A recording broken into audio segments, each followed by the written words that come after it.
How to fix Meta AI not showing on Facebook. So if you want to fix the Meta AI option not showing on your Facebook, then first you need to open up your Facebook application and make sure that you have a stable internet connection. Now you just need to simply go with the top right, which has that 3-bar icon. Scroll down, go with settings and privacy. Under settings and privacy, you need to again go with your settings option. Now under settings, you need to scroll all the way down and you will have an option of report a problem.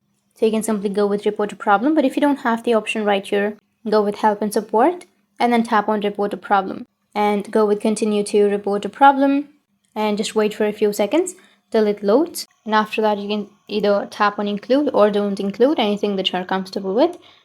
Scroll down and tap on any option. So I'll just simply go with settings. And here you need to describe the issue. So you need to write, "Hi, dear support team. Meta AI feature is missing on my account. I really need to fix this feature. Kindly help me to fix this issue." And once you've written that, you can also upload some screenshots of the problem by tapping on upload from phone and then go with send. Once you send, you'll get some help from your Facebook team. So that's how you can fix your Meta AI not showing on your Facebook. And if you have any questions, feel free to comment below. Thanks for watching.